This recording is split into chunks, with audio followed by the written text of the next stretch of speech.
What's the story, lads? Welcome back to GAA Fan TV. My name is Aaron, and it was Palatine 2-14, St. Patrick's 8 points in the opening round of the Leinster Club Senior Football Championship. The game, of course, was on RTE tonight, so this is the instant match reaction after watching the game. And look, a very impressive win, very impressive performance by Palatine in all fairness.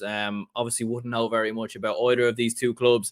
I think the vast majority of people probably watching tonight probably didn't have too much of an interest maybe in either club, unless you were, from either county or supporting either club. But in fairness, look, it was a good game of football. It was entertaining, and from a Palatine perspective, being broadcasted on national TV, the same for St. Patrick's as well. Probably a rare enough occasion for either one of these two clubs to be broadcasted on television, and for either one of them to be broadcasted on the opening game of the Leinster Club Senior Football Championship. I think they delivered a fairly decent game, to be fair. It was probably very much one-sided, and, once Palatine got into their groove, after about 10-15 minutes, the lead did start to build up, and they very much dominated and kicked on. And once Conor Crowley got his opening goal, Palatine really didn't look back, after that, and even in the second half, managed the game really, really well, in fairness to them. But I was really, really impressed with Palatine. I really, really was. And look, I haven't seen them obviously play up until now. I haven't watched any of the Carlow Club Senior Football Championship, but, the verdict coming into this game was that Palatine were going in possibly as underdogs. Certainly a lot of people expecting this game to be a lot more even, but I was really impressed with a lot of their players. Like Conor Crowley was excellent. He finished with 1-4, all of which from play, I believe, as well. Like, he was very, very good. Josh Egan, they said in commentary, he's still in sixth year in school. So, what a moment for him to be on television on a Saturday night. And boy, did he deliver. He was very, very impressive. He got a point, but he's at the center of a lot of the good work for Palatine. Very skillful footballer. He was brilliant in possession. Probably should have won a penalty, I felt, in the first half as well. The referee did blow for a free as opposed to a penalty. But in the end, it didn't make much of a difference, But he was very good. Shane O'Neill was very impressive as well from a Palatine perspective. Tom Sheehan, Andrew Keogh as well. And Jason Kane in midfield, I thought was excellent. He got some big blocks in there at different times. Was an excellent outlet from the kick out. I think special mention to the Palatine goalkeeper as well. Thought he was very good with his kick outs, and he was hitting them left to right. He wasn't going straight down the middle each time. And I thought he was very, very good as well. The likes of Conor Moore, I thought, were good. Conor Lawler was decent. Gavin Healy defensively as well. Palatine had this game under control, really. And it was kind of interesting because opening 10 minutes, you were watching this and obviously not having much of a knowledge of either club. Like, St. Pat's definitely started the better. There were 3 points to 1 up in the opening 10 minutes. Conor O'Brien with a couple of very early scores. Thomas Kelly getting on the score sheet as well. To think after that, Palatine scored 2-12 and St. Pat's only scored 5 points. So probably makes the game look even more dominating than it actually was. And Shane O'Neill was excellent from the frees. He was really, really reliable, I felt. He didn't miss too many. I don't think he might miss 1 or 2, but largely a lot of them going over the bar. Very, very sweet kick of the football.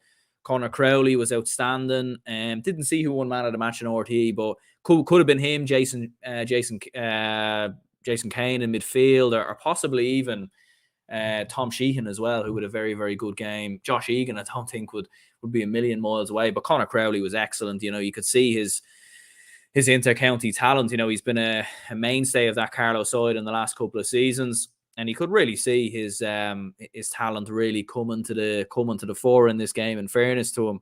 And he was excellent. And really where this game was probably won and lost, and where a big moment in the game opened up, was really between the 9th and 28th minute, because Palatine, outscoring St. Patrick's, they hit 7 points without reply in that period of time. So they're fairly dominant. And fair play, Carlow champions looking very, very good. We've seen Carlow champions pull off shocks and surprises in the club championship before. They've had a lot of very good club teams down the years. And I'd give them a fair chance. Look, they're playing the winners of Port Arlington and Castletown in the next round. if Portarlington come through Castletown, I think a lot of people would be favouring Portarlington, given the fact they made the semi-finals last year, back-to-back league champions, plenty of very, very good players as well. But I'd give Palatine a fair chance, given on how they've played in this game. I really, really would.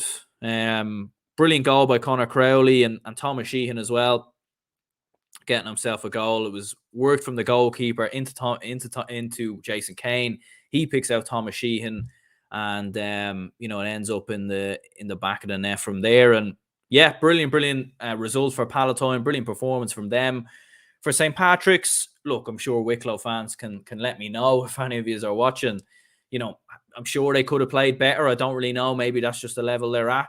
I think this was more about Palatine being, very good rather than St. Patrick's, not being that good. Like, I thought St. Patrick's had some good moments in the game, but I think Palatine were just far more clinical. There was a lot of wides, I think, from St. Patrick's, and that probably cost them.